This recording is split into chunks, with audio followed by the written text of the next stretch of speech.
छत्रपति शिवाजी महाराज की महागाथा दैव सहयोग और उनके आशीर्वाद से आगे बढ़ रही है। दोपहर ढल जाने के बाद शिवा ने ध्वस्त नगरी पुणे में प्रवेश किया। ऐसा प्रतीत होता था कि जैसे पुरातन काल में यहाँ कोई नगर रहा होगा। परकोटे के ढहे हुए बुर्ज पुरानी अमीरी की कहानी कह रहे थे। जहां तहां गिरे हुए भवनों के ठूंह दिखलाई पड़ते थे। उन ठूहों पर कटीली झाड़ियां उगाई थी। उन पर खिले हुए पीले फूल जीवन की स्मृतियां ताजा कर रहे थे। हवेली के ध्वंसावशेष आज भी बीते समय के आतंक की कहानी कह रहे थे। गांव की नदी के किनारे पर जो कुछ लोग झोपड़ियां बनाकर रह रहे थे, उन्होंने जब इस सारे दल बल को देखा तो भय के मारे स्तब्ध रह गए। वे दूर खड़े हुए भयपूर्ण दृश्य से इस काफिले को देख रहे थे। जब काफिला एक खुली जगह पर पहुंचा तो पंत ने हाथ से संकेत किया। काफिला रुका। जीजाबाई पालकी से उतरी। दासी समूह उनके चारों ओर एकत्रित हो गया। भारवाहक बैलों की पीठ से सामान उतारा जाने लगा। बालक शिवा चारों ओर फैले हुए उजाड़ प्रदेश और ध्वस्त भवनाद देख रहा था। वह पूछ बैठा, मां साहिबा, क्या यही पुणे है? हाँ बेटा, यही। यहां तो हमारे सिवाय कोई और दिखाई नहीं देता। बुलाने पर सब आ जाएंगे बेटा। हम रहेंगे कहां? महल कहां है? बेटे, जो बड़े लोग होते हैं न दूसरों का बंधा बनाया महल खोजकर उसमें रहा नहीं करते। वे स्वयं महल बना लेते हैं। सामियाना खड़ा किया गया। उसके चारों ओर रावटियां बनाई गई। मूला और मुठा नदियों के संगम का जल अस्ताचल की ओर जा रहे सूर्य की किरणों से झिलमिला रहा था। जागीर की उजड़ी हुई इमारत में आज उसका उत्तराधिकारी रात्र का पहला दीपक जला रहा था। दादोजी कोंडदेव की आंखें कल के पुणे की ओर देख रही थी। शिवाजी दादोजी पंत के साथ घूमता फिरता था। ठिठके घबराए लोग धीरे धीरे इकट्ठे हो रहे थे। एक दिन शिवा दौड़ता दौड़ता आया। मां साहिबा, पंत को देवता की मूर्ति मिली है। जीजाबाई ने पूछा, कहां? नदी के पास। जीजाबाई उठ खड़ी हुई। वे दासियों सहित जा रही थी। शिवा रास्ता दिखा रहा था। जीजाबाई को आता देख सब लोग विनम्र भाव से खड़े हो गए और एक ओर हट गए। पंत के मुख पर आश्चर्य चित्रित था। ईंटों के ढेर के नीचे दबी हुई गणेश मूर्ति अब ऊपर निकाल कर रखी गई। मूर्ति अतीव मोहक थी, अखंडित थी। जीजाऊ ने हाथ जोड़कर नमस्कार किया। पंत कहने लगे, मां साहिबा, प्रारंभ तो बहुत अच्छा हुआ।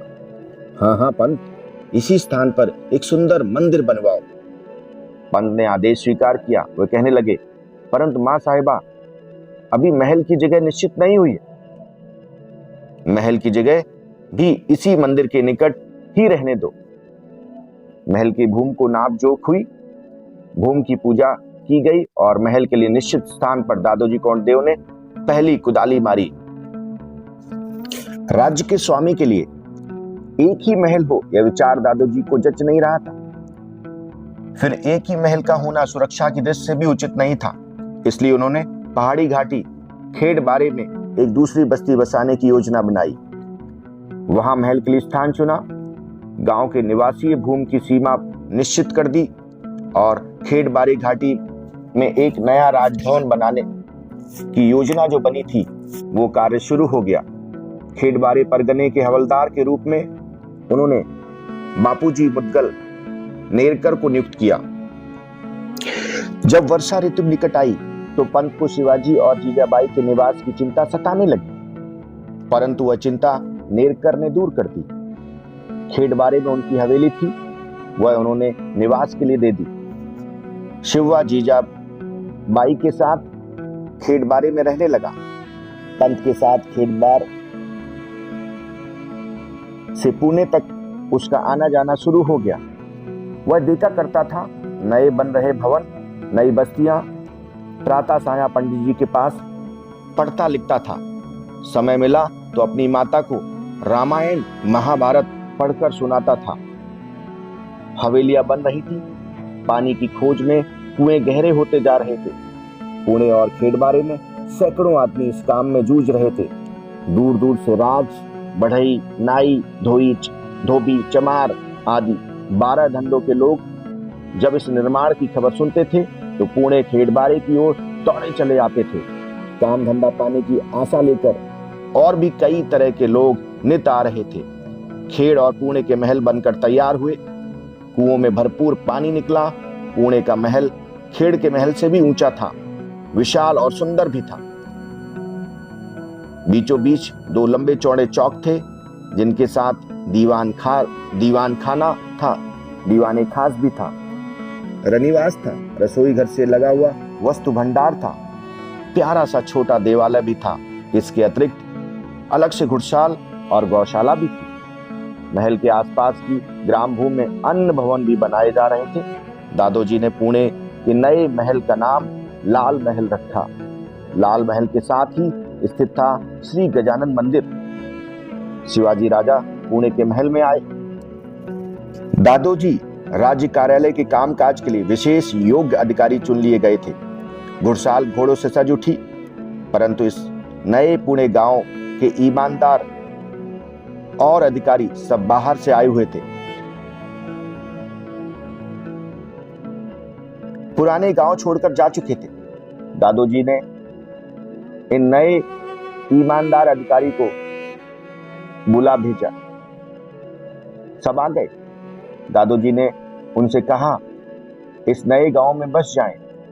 एक पटेल वो बोल उठा, पंत तुम कहते हो तो ठीक है, पर यह कितनी बार गांव उजड़ते और बसाते रहेंगे आप? हमें क्या माफी की जमीन की आशा नहीं? मगर अब हम किसके बलबूते पर गांव बसाएं?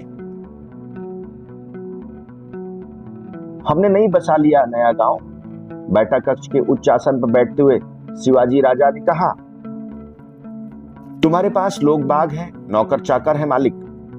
पंत कहने लगे, एक बार तितर बितर हुई बाजी की सेना, यह मराठा आदमी फिर से लड़ने के लिए कभी पीछे नहीं हटा है। ऐसा तो मैंने पहले कभी देखा नहीं। पाटिल सच बात कहो, छिपाओ मत। सच कह दूं क्या? पाटिल अपने गलबुच्छों पर उल्टी मुट्ठी फिराते हुए कहने लगा, हम अपनी इस हालत पर खुश हैं क्या? अगर गांव बस जाए तो वह भी हम सबके फायदे की बात है, पर मन घबराता है। किस बात से? गांव की देवी के सामने वाले चौक में रंभा ठोका है ना, वहां घर बनाने की हिम्मत किस में है? जो वहां घर बनाएगा उस पर देवी का कोप न हो जाए कहीं। पंत असमंजस में डूब गए। फिर उन्होंने सबको विदा किया। अगले 4 दिन वे बहुत व्यस्त रहे। फिर एक दिन उन्होंने सबको फिर से बुलाया। सैकड़ों लोग जमा हो गए। महल के दरवाजे के आगे बाजे गाजे खड़े थे। जीजाऊ ने घर के देवालय में सोने के हल की पूजा की। देवता को प्रणाम कर वह हल उठाया गया। हल के साथ साथ पंत और शिवा चल रहे थे। जड़ी बूटों की टाप, अंगरखा, पांव में जूतियां पहने हुए शिवा, कमर में लटकती हुई छोटी सी तलवार, पीठ पर कसी हुई ढाल, इस रूप में शोभामान उस बाल राजा की मोहिनी मूरत को सब बड़े प्यार से निहार रहे थे। महल के बाहर सुंदर बैलों की जोड़ी खड़ी थी। कलाबत्ती से कड़ी झूल उनकी पीठ पर डाली हुई थी। हल महल से बाहर आया। देखने वालों के समूह में सभी दर्जे के लोग थे। पटेल थे, ईमानदार थे, कुंभी थे, 12 व्यवसायियों के कारीगर थे। हल के साथ यह समारोह यात्रा गाजे बजाते देवी के मंदिर प्रांगण में आई। प्रांगण में दिखाई दे रहे था गड़ा हुआ ऊंचा बड़ा एक रंभा। जैसे ही पंत ने कुदाल चलाने के लिए ऊपर उठाई, पाटिल आगे बढ़ाए। उन्होंने रंभे को हिला हिलाकर ढीला किया। पंत ने एक बार सबकी ओर दृष्टि घुमाई और हर हर महादेव का जय घोष कर उन्होंने रंभा उखाड़ डाला। सैकड़ों मुखों से हर हर महादेव की गर्जना निकल पड़ी। बैलों को सोने के हल में जोता गया और इस तरह शिवाजी राजा के हाथों पुणे नगर के अस्त ध्वस्त भवनों के ढेर पर हल चलाया गया। सोने के फाल ने भूमि को छू लिया। अगले दिन से लोग निडर निश्चिंत होकर गांव बसाने में जुट गए। उजाड़ सूने खेतों में हल वाले जाने लगे। वर्षा के दिन थे। एक दिन पंत जीजाऊ से बोले, मां साहिबा, आज राजा को शिवापुर ले जाता हूं। क्यों? शिवापुर के महल के निकट आम का एक बगीचा बनवाना निश्चित हुआ है।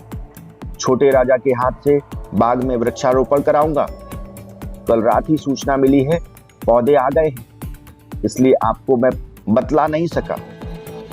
तुम सब बातें हमें बताते ही कहां हो? चौंकते हुए दादोजी बोले, ऐसा भला कैसे होगा? मैंने आज तक आपसे कौन सी बात छुपाई है? जीजाबाई मुस्कुराकर बोली, हमारे श्रीमान दूसरी छोटी रानी ले आए। ये बात तुमने हमें बताई क्या? आपसे किसने कहा? अब तो हमारी बात सच हुई या नहीं? हमें लक्ष्मीबाई ने शिवनेरी में खबर सुनाई थी। यही नहीं, उन्होंने यह समाचार भी बताया था कि नई रानी तुकाबाई साहिबा के लड़का हुआ है। हाँ, यह बात तो हम कामकाज की हड़बड़ी में बताना ही भूल गए, दादोजी धीरे से कह गए। शाहजी राजा की पुणे जागीर में शिवाजी राजा के साथ आने के बाद दादोजी कोंडदेव ने जागीर की ओर ध्यान देना शुरू किया। इमारतें बनने के परवाने दिए, बस्ती के लिए उपयुक्त स्थान चुने। शिवापुर, शाहपुर जैसे नए गांव आकार ग्रहण करने लगे। अमराइयां लगाई गई। फिर बसने की इच्छा रखने वाले परिवारों को सहायता दी जाने लगी। महल तो हमेशा लोगों की भीड़ भाड़ से भरा रहता था। दीन दुखियां स्त्रियां जीजाबाई के पास आती थी। उनकी राम कहानी सुन सुनकर जीजाबाई की आंखें भर आती थी। बाल शिवाजी यह सब देखा करते थे। वे देख रहे थे कि जागीर का रूप रंग बदल रहा है। महल में जो मामले फैसले के लिए आते थे, उनकी सुनवाई और निर्णय के समय वो उपस्थित रहते थे वहां पर। इस सब के साथ साथ पंडित जी की देखरेख में पढ़ाई लिखाई भी चल रही थी।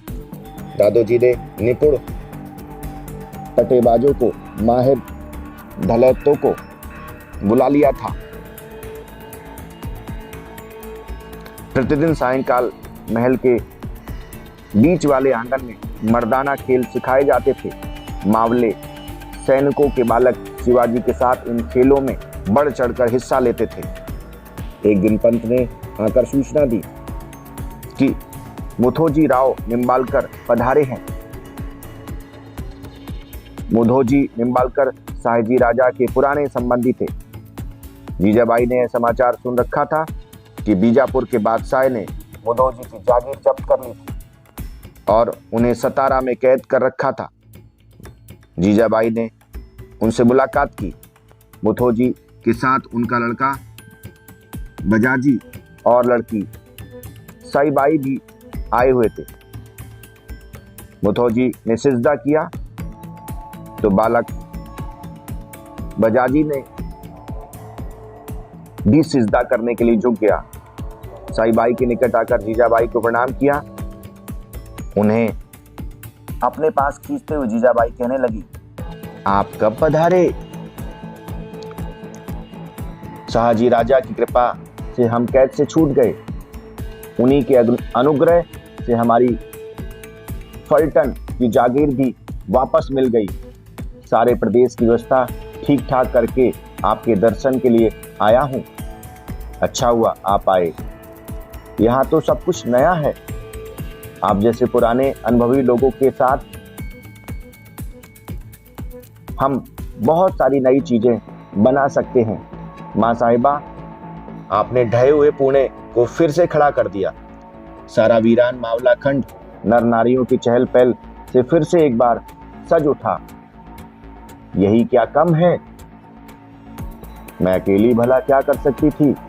दादोजी जैसे लोग साथ हैं इसलिए सब संभव हो सका। करने वाले करते ही हैं, पर देवी की दया भी तो होनी चाहिए। सईबाई की ओर संकेत करते हुए मां साहिबा ने बात को मोड़ देते हुए पूछा, नाम क्या है इसका? सईबाई। और ये लड़का? बजाजी इसका नाम है। 7-8 बरस की बच्ची सई अपनी बड़ी बड़ी आंखों से मां साहिबा की ओर देख रही थी। गेहुआ रंग था उसका, परंतु उसका सौंदर्य की मधुरता आंखों में समा नहीं पाती थी। धारदार नाक, पतले से होंठ, सुगड़ काले कचरारे नयन तथा लंबी गर्दन उसके सौंदर्य को निखार रहे थे। मां साहिबा ने निम्बालकर से कुछ दिन ठहरने का अनुरोध किया। मुथोजी पुणे में रहे। साईं मां साहिबा की छाया बनकर घूमा करती थी और बजाजी शिवाजी के साथ रहा करता था। सायंकाल को महल के सामने वाले चौक में मर्दाना खेल खेले जा रहे थे। पंत उन खेलों को देख रहे थे। पहले लाठी बनेठी भांजी गई और उसके बाद शिवा के हाथ में तलवार थाम ली। उस्ताद भी तलवार के साथ लेकर मैदान में आ गए। दांव पेच शुरू हुए, झंझनाहट होने लगी। तब तक बैठक के खंभों पर टेका लगाए हुए करतब देख रही सई झपट कर भीतर दौड़ी। भीतर मां साहिबा उच्च आसन पर बैठी थी। मुथोजी निम्बालकर वहीं नीचे बैठे हुए थे। सई बाई मुथोजी के कान में कुछ कहने लगी। मुथोजी ने कहा, हाँ हाँ हाँ, बाद में। चलिए ना आपा, सई मुंह फुलाकर बोली। कह दिया ना कि बीच में मत बोल। क्या कहती है सई? जीजाऊ ने पूछा। सई बाई झट से दौड़कर मां साहिबा के पास आई, कहने लगी, देखिए ना मां साहिबा, बाहर कितना मजेदार खेल हो रहा है। आबा देखना नहीं चाहते। बड़ी नटखट है बच्ची, मुथोजी बोले। चलो मुथोजी, हम भी खेल देखने चलेंगे। कई दिनों से हमें भी फुर्सत कहाँ मिली है। मां साहिबा उठ खड़ी हुई। मुथोजी को उठाना ही पड़ा। मां साहिबा के हाथ पकड़कर सई बाहर आई। मां साहिबा को आता देखकर दादोजी उठ खड़े हुए। उच्च अधिकारी आज भी सिजदा करके एक ओर हट गए। मां साहिबा बैठक में बैठ गई। दादोजी और मुथोजी भी विनय पूर्वक एक ओर बैठ गए। सामने तलवार के 4 जोड़े मैदान में उतरे।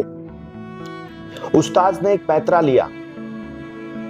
मां साहिबा पूछने लगी, नानू उस्ताद, हमारे बाल राजा को नया क्या कुछ सिखाया है? नानू बूढ़ा था, फिर उसकी सूखी हड्डियां में बहुत दम था। बोला, मां साहिबा, सामने ही दिखाता हूं आपको। नानू ने कुछ हिदायतें दी। सारा चौक खाली हो गया। नानू उस्ताद बोला, राजे चलो, लाठी लो हाथ में। छोटे राजा ने लाठी पकड़ी और उसे घुमाना शुरू किया। सीधी, बकली, चक्करदार सारे ढंग कर दिखाए। चक्करदार लाठी घुमाते समय लाठी की सनसनाहट सुनाई दे रही थी। 3 दांव पूरे होने पर नानू ने लाठी उठाई। राजे के सामने आते हुए बोला, जरा संभल के खेलना राजे, नहीं तो पिछली बार की तरह लाठी हत्था उचट कर गिर जाएगी। सब लोग हंस पड़े। नानू ने पहले दमन किया, फिर हथेली पर कूद कर लाठी उठाई। बाल राजा ने भी उसका अनुसरण किया। हाँ हाँ हाँ हाँ, पैतरा बदलो। बाल राजा ने लाठी उठाई और लाठी से वार करने लगे। नानू उन वारों को अपनी लाठी पर झेल रहा था। पीछे को हटता जाता था। खटाखट आवाजें हो रही थी। सब देख देख कर खुश हो रहे थे। थोड़ी देर बाद नानू उस्ताद चिल्लाकर बोले, राजे लो, संभलो अब। और नानू ने पैतरा लिया। अब नानू ने लाठी के वारों को राजा अपनी लाठी पर रोक रहे थे। जीजाओं की आंखें डर से फैल गई थीं। नानू उस्ताद बड़ी तेजी से वार कर रहा था। राजा पीछे हट हट कर उसे बचा रहे थे। इतने में उनके हाथ से लाठी छूट गई। नानू ने मां साहिबा की ओर देखा। लंबी सांस छोड़कर मां साहिबा बोली, नानू, अरे जरा धीरे धीरे। भूल गया क्या कि एक बच्चा खेल रहा है? नानू बोला, नहीं मां साहिबा, इस खेल में छोटा बड़ा कौन, जो पहले चाल चल गया बाजी उसी की। अभी हमारे छोटे राजा के हाथ मजबूत नहीं हुए, इसलिए लाठी उनके हाथ से छूट गई। इसी तरह छूटते गिरते ही तो सीखा जाता है ना। साथियों, छत्रपति शिवाजी महाराज की इस महागाथा को सुनाते हुए मुझे गर्व महसूस होता है। आपसे सिर्फ एक ही निवेदन है कि इसे जन जन तक पहुंचाएं, जिससे हर भारतीय के मन में प्रेरणा स्रोत छत्रपति शिवाजी महाराज की इस वीर गाथा से नई ऊर्जा शक्ति पैदा हो। आपने इसे सराहा, इसके लिए मैं हृदय से आपका बहुत बहुत आभार।